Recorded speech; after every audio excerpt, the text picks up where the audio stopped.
Hey everybody, welcome back to Fleet Yards.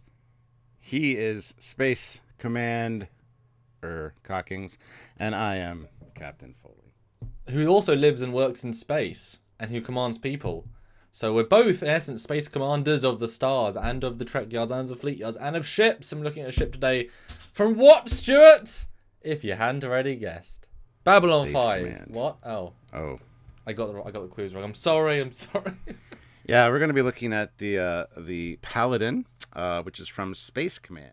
I'm sure you guys have all heard, a lot of you are in the fan film community, a lot of you obviously love Trek, and Space Command is a crowd-funded web series with too many excellent cast members to even talk about. It's too many, and they've been doing this for years and years. They have a full episode out, and they have lots of other stuff, and we've been lucky enough to work with them to get the real 3D models. Stuart, we like to go to the extra mile, and we're going to look at this in preparation to talk to the team slightly later on down the line. So this is kind of the let's talk about it honestly, Stuart, before we're biased by liking those guys so much. So here is it in the movie, Stuart. Doesn't necessarily show off the fullness of it, but I want to kind of the audience here see it in this way, and so will we. Any sort of first reactions that you're thinking from this initial view? Cool. It looks very retro, like 1950s kind of Buck Rogers spaceship kind of vibe, which I dig. I like it. When you hear the name Space Command, this is what you envision, So I mean, it does the job very well. Yeah, it's a rocket ship, of definitely those old serials, and yeah, Space Command as a name is definitely giving you a very clear sort of slightly cheesy, slightly retro, and yet positive, which this I think also fits in well. But this only tells you a little bit of the story. So here is a brand new render of my converted model from Tobias Richter and the Lightworks team. This is one of the later versions because they've been on the project for so long. I'd spent time converting it, getting it about right, and here is a new render. So here it is in full glory, about what we thought, but there's actually quite a lot of little details. It's both very simple and yet lots of nice little details, which is, I think, a good balance for this sort of design. I really like this, and I think one of the reasons that I really like it is it reminds me of the Phoenix from G-Force, or Gachimon, or whatever you want to call it. We've looked at that before, and there's definitely the same kind of shapes here, and that's one of my favorite ships. So this one, I see those shapes here, and I really like this. I like the take on it. It's even got kind of a Thunderbird thing going on. The vibe is clear. Let's make a retro design, but how do we then take that? It's like a flying saucer. How do you make a flying saucer or rocket feel modern when, by definition, in everyone's brain, it either resonates with the childhood in you or, oh my god, that was from the past. Depends on when you were born. So to create a futuristic-looking, modern version of this, I think, is a real achievement because it does. It fits into that beautifully. The last picture we saw some people like loading it and stuff like that, or at least on the ground with it, and there's no real sense of scale as far as, we usually look at the windows and stuff, especially for Star Trek ships. I mean, there looks to be a big window at the top, a bridge window. Yeah, yeah, again, similar to the Phoenix a little bit, but yeah, I don't know if that's necessarily is a window. It looks like it could be. Very, very broad if it is. I mean, that's ginormous. So we are happy, though, to be the first to produce this as a scale rendered ship. We've got the scale from the team. We kind of had to work that out a little bit because they never really see it. We're the first ones to show in context with other things. So this will be a first for literally everyone in the world. So here you go. Here's the top view. I included a bit of a plethora of things because we can. So as you can see, I've got a Constitution class, which we use as a baseline for most scale charts. You obviously got the Paladin herself, the Raven from Voyager, because I thought that was an example of a not advanced version of a cargo ship, which this might be similar in some aspects. The Colonial one from Battlestar, because we know it's sort of a mid-level ship. Wow, similar scale. The Firefly, obviously that's another universe bird of prey. You associate it being maneuverable and fast. And then a Mark II Raider and a Cylon Raptor, or a Heavy Raider. So, bit of a spectrum. It's a little bit bigger than I anticipated. It's a lot bigger than I thought. Yeah. Well, it's a little bit bigger than I thought. I mean, you look at that wraparound window at the top, if that is what that is, and you think, okay, so that could be a big wraparound window for like a bridge of some sort. And it works when you compare it to the Firefly, you compare it to the bridge module on the Enterprise. And you got to wonder, like, what's the crew complement of this thing? It won't be very many. I mean, you can see like the bird of prey, what is 12, a dozen officers and men. So, and the Raven, was a larger ship, but But still only mostly had cargo space anyway. Well, you think fighter, don't you? Not yeah, like yeah, Star Cruiser fighter. yeah. And you see the Viper there, and that's a one person, in the cockpit. So you can get a real sense of how big it actually is, and I think that's kind of great. And I'm kind of getting Orville flashbacks with the wraparound window. That's more of a gentle oval. This is much more drastic. But I mean, visually, that's, function, I guess, that's kind of useful because you can just see everything. The Orville is like a little more constrained, but obviously it's more a larger forward-facing ship. But this is, it's a little bit odd though when you compare it to like the Colonial One, because you associate that being bigger, but obviously it's just rows of people. Like there's nothing else. You know what I mean? It's just a passenger liner with engines attached. Well, Colonial One's like a Boeing 747. It's got the same look, same feel. Obviously Mark Zuckery worked on Star Trek. He's a big fan of Star Trek. It does almost fit in with the Raven aesthetic, almost, and to some extent the Colonial One, if you just made that a red, because it does maintain that clean, crisp, operational looking hull color, which gives it that instantly that cleaner sci-fi vibe, which goes to a more optimistic view rather than the Firefly, and then I guess the Bird of Prey is another huge parallel of not, but it weirdly fits in its own unique way. But the side view, certainly less 3D on the side view, way more rocket shippy pointy. But I mean, everything isn't good from every angle.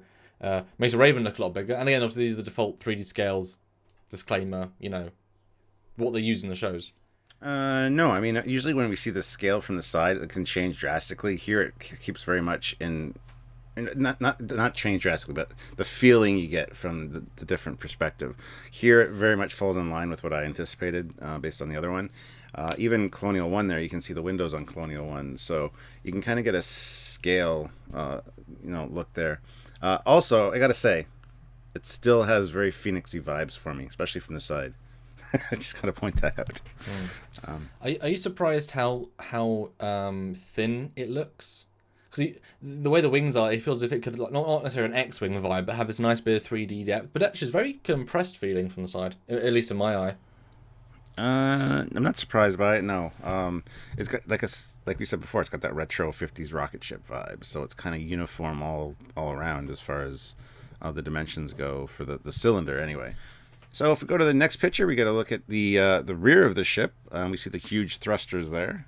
I love that. It's got some power to it, and a lot of elements, even on the side pods. There's interesting little greeblies. I'm not sure what those are for exactly, and it looks like almost extra thrusters at the top as well.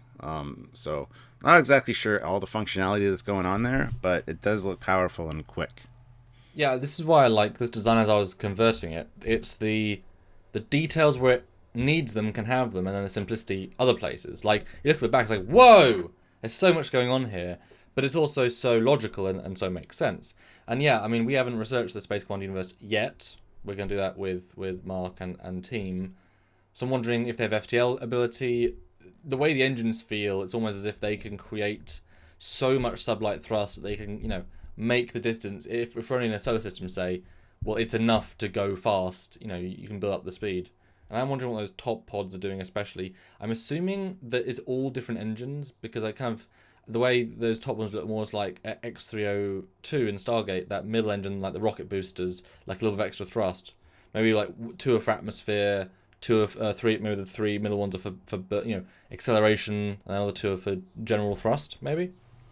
Could be. Because they're all different. They're all pretty differently designed. I mean, Yeah. Or the side ones on the pods could be for maneuvering, for turning. The next view, though, is from the bottom again, even more detail, and you can see what I'm guessing are the rather large fuel tanks. I think that's fair to say. Mm-hmm. Yeah, there's a lot of bullet shapes here. the pods on the top, the wings, and bullets. They're designed to go fast. That's what they do. So it gives that look of going fast, standing still, even with the swept back wings there. And one of the things I really appreciate is the markings around the landing gear struts. At least I would assume that's what those are on those end of those pods. Which makes me think that there's not much in those pods as far as thrust capability goes. It also looks like there's a little hatch on the bottom of the wing there, too. Yeah, the little Yeah, they open. I'm not sure what's there because the wings are really small. My assumption is some sort of smaller craft that maybe feeds out from the main body and then down, but I have no idea. They're also not landing legs. They could be. Well, no, maybe it's underthrust, so they can. Oh, for like. Yeah. Again, I got to draw similarities to the Phoenix. It had two of those located in the center where those fuel tanks are for the same purpose. So maybe. But it feels too radically different to the other engines, and the fact there are lights around it as well. It doesn't have the same artistic vibe. But again, how would it land without potentially some sort of at least thrusters? So that's That's a very good point. Yeah. These are questions that will be answered. Don't worry, very shortly. But interesting for us. And I've actually never noticed this, even though I've converted it. There's a ton of greeblying in the fin, the top fin at the bottom of it. I never noticed that in my many hours with this model. I have a soft spot for ships, I think, these days where the hull is so simple, but in the underside where it's less exposed, you've got detail. So I kind of like that approach here. But the next view gives me very Thunderbirds vibes, as you mentioned earlier. But again, it's a very effective of its style. You took the words right out of my mouth with the Thunderbirds thing for this view, especially. I think it's Thunderbird 1 that this one resembles, the rocket. But the next picture, though, is the start of a twofer, because I was converting this, and these take a long time to convert. It's annoying work, it's whatever work. But I was finding details as I was going through that, I mean, I've seen bits of Space Command, bits and bobs. But if you go to picture 9, to my surprise, there are front pods that come out that I've not seen in the show. I was like, oh, and they were very annoying to try and put together. But yeah, it has front pods. Any thoughts? It adds something to it. Now they have to have a functional purpose. I would hope, and extra weapons, extra thrust, extra maneuverability. Well, I believe they're just shrunk down versions of the side pods with slight tweaks. So I'm guessing it's extra boosters, although maybe the exhaust would hit the pylons. They're dead center. That's why I said maybe extra maneuverability. Those are more like maneuvering thrusters for turning and stuff, like sharper turns or. It's nice to have an extra bit of function. Yeah. Now, as far as weapons go, do those pods on the middle of the wings have weaponry? Do you think? It kind of looks like there's some greeblies in there. Yeah, if you go back to picture 8, there is 2 pods that do have weapons. I'm not sure what, how, or who. It kind of looks like there's a missile and a gun, but I mean, I've not seen it fire. I don't know how advanced the universe is, so I think that's, couldn't speculate yet, except probably energy weapons. I would assume pulses, not beams, as people tend to like pulses, not beams. We like beams, but hey, that's us. But yeah, that's basically it, though. So if you go back to the first picture is picture 8, so it's the same picture. Nice bit of exclusive there. We've got the model, we've converted it. Here it is, obviously not as good as Tobias and the Lightworks can do in Maya, but hey, I think I did reasonably well with it. And yeah, I mean, nice to have them included on the channel. Like I said, we're going to see content with the team later on. They're filming multiple projects. They keep making, they keep trying. And, Tobias doing the VFX is always a good thing, so... Yeah, so hopefully you guys enjoyed this look at this ship. I'm looking forward to learning a lot more about it because it's really kind of piqued my interest. I was about to say, you're intrigued, aren't you? I am, very much so, yeah. And you can tell the ship isn't as simple as it looks. You know what I mean? Through this analysis, it's like there's way more here than it looks like there is. And I love that sort of design where you can sort of peel away the layers and like what are those 3 forward things that's like recessed in the hull? Are they weapons? Are they? I don't know. There's like a seam line on the top, right where the red leads to the line of red. Is that a separation plane? Is there a deflector in there? You know what I mean? There's questions here. Well, those forward-facing 3 things on the top there, they look like thrusters, like to slow them down. Like the shuttle has them, other ships have them. So, it could be something like that. Anyway, it's always fun to speculate and talk about these things and then learn the actual facts afterwards. So what do you guys think of this ship? Do you know much about it? Have you seen Space Command? Put it down in the comments below. Let us know your thoughts. And we look forward to reading those, obviously. So make sure you're subscribed to the channel. Hit the like button. Don't forget to click the notification icon for all, as you get notified every time we upload. And you will have a discussion about this in the future, as Samuel was saying. So definitely worth checking out. So make sure you do all those normal things. And of course, join our lives if you want to be part of the community, the conversation, and Patreon if you can. This channel does now rely on you guys helping us out to keep doing content, keep getting guests, and we've got some really good stuff lined up, and just has to, only one show a week of the edited kind. Takes a little while, but it will all come out and you're going to love it. So support us if you can, because without that, we can't keep going. We want to keep going. We've been going long enough. We want to keep going. That's right. So until next time, guys, with another fantastic ship and our guest, we are Trekyards. Well, this is a specifically FLEETYARDS. But anyway, I'm Captain Foley. I'm Connor Kongs. Bye. See you guys later.